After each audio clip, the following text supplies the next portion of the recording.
talk about what's happening in our coverage of it, you can respond to, even though I'm responding to it now.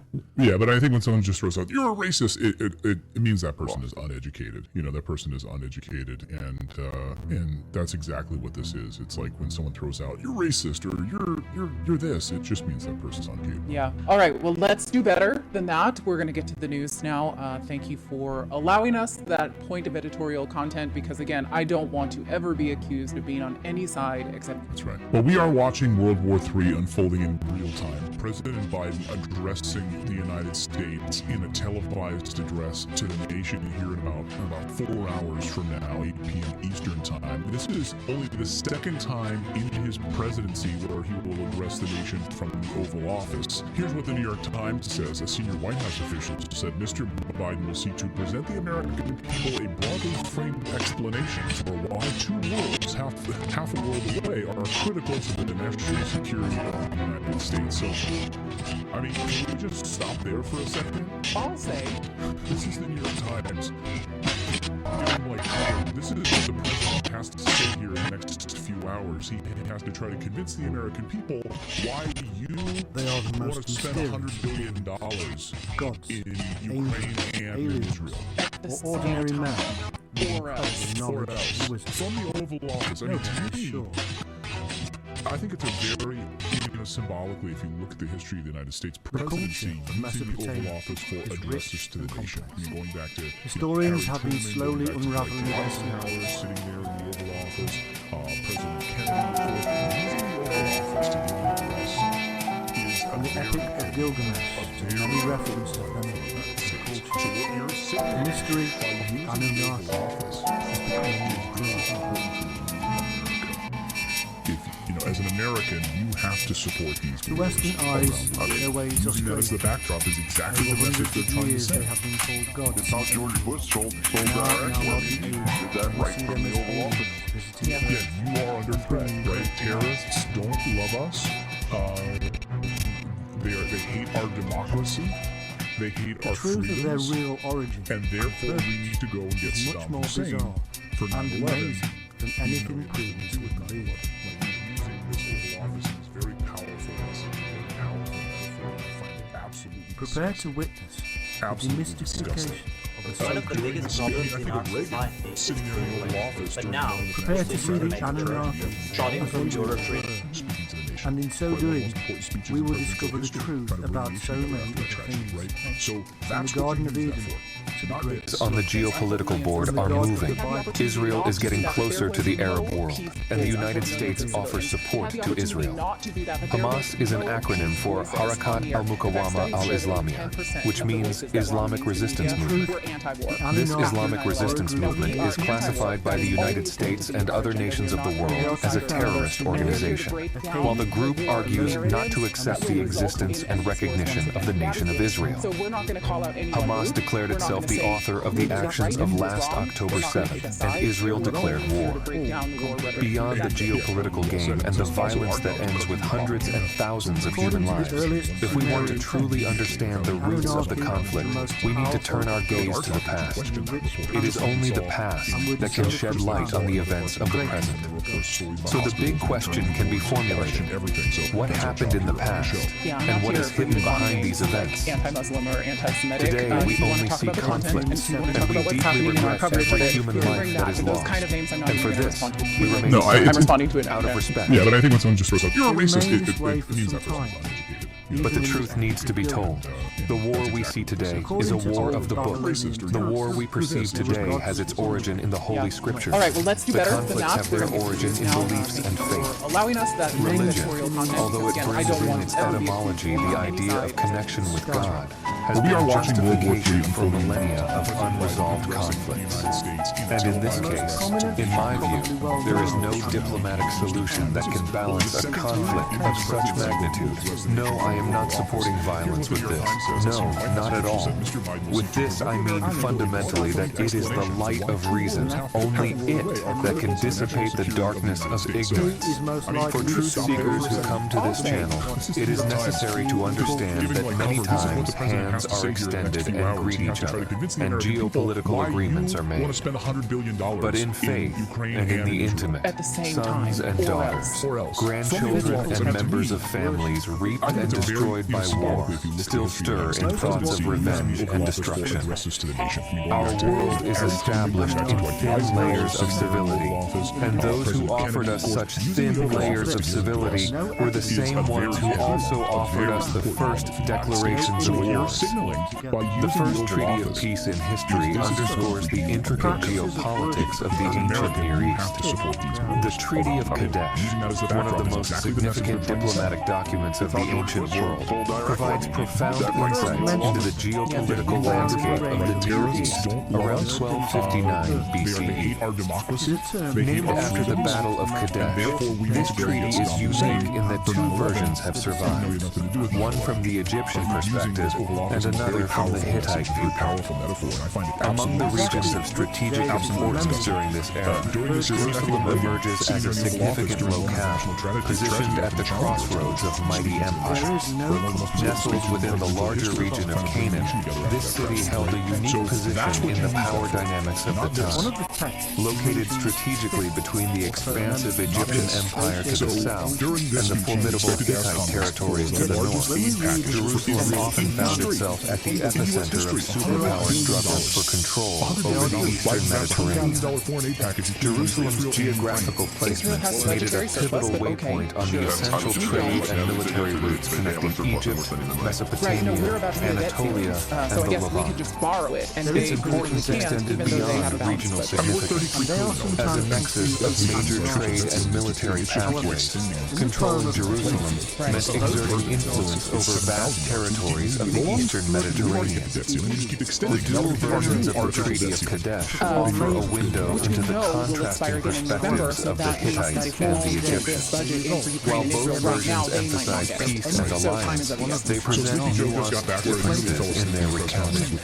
The Egyptian narrative is direct in its approach, whereas the Hittite version offers a slightly more indirect preamble, showcasing the subtleties of ancient diplomacy.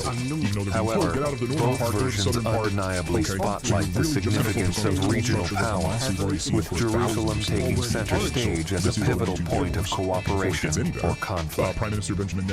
Despite the establishment of peace through this groundbreaking treaty, the intricate dynamics surrounding Jerusalem predate the accord. To truly understand the roots of modern-day disputes in the region, it's imperative to delve into sacred texts, which shed light on the deep-seated historical, cultural, and spiritual significances of places like Jerusalem. By this United Nations throwing their support behind this invasion, last night the United Nations vetoed a Brazilian motion for a ceasefire.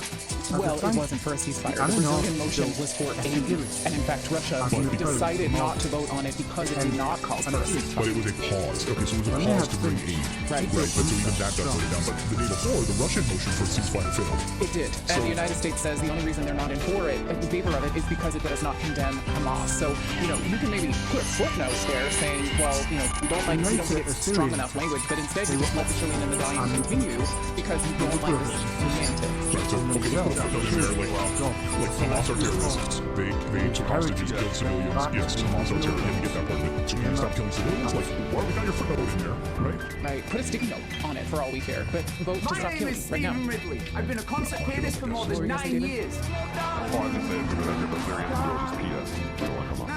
Yes, they're terrorists. They capture individuals. So, it's not just about Hamas. The challenges faced in the modern world are entwined with these ancient narratives, emphasizing the lasting importance of such cities in shaping civilizations. We know that today, monotheism is the most widespread form of faith around the world. The three monotheistic religions, Islam, Christianity, and Judaism, encompass virtually the entire planet.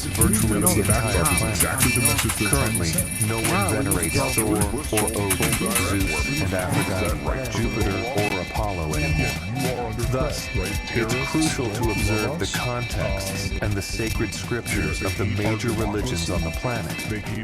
We begin with the Bible. In Genesis 14, the narrative unfolds against the backdrop of regional conflict among several kings in the land of Canaan.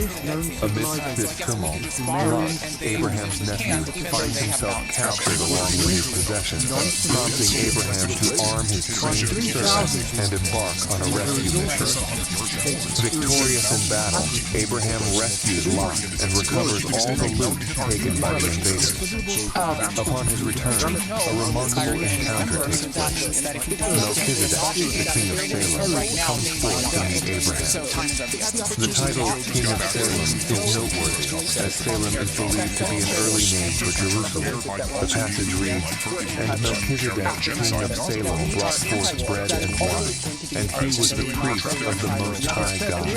And he blessed him and said, Blessed be Abram of the Most High God, possessor of heaven and earth. And blessed be the Most High God, which hath delivered thine enemies into thy hand. And he gave him tithes of all." Melchizedek, unlike other figures of the time, is introduced as both a king and a priest of the Most High God, an unusual dual role in the ancient Near East. The offering of bread and wine, alongside his blessing of Abraham and Abraham's subsequent giving of tithes, signifies a recognition and honoring of each other's statuses. This enigmatic figure, Melchizedek, thus establishes a sacred priestly tradition associated with the city of Salem, Jerusalem, marking an early biblical connection between the city and a higher spiritual authority.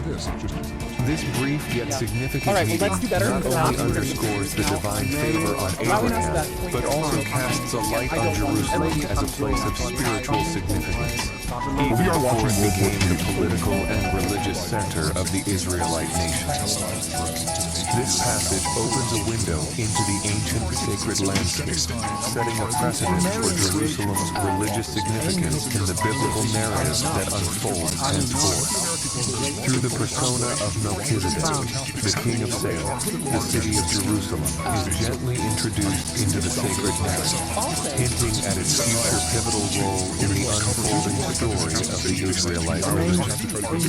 In Genesis 22, a profound narrative unfolds that would resonate through the ages, deeply ingraining the sacredness of Mount Moriah in the collective consciousness of the Israelite people.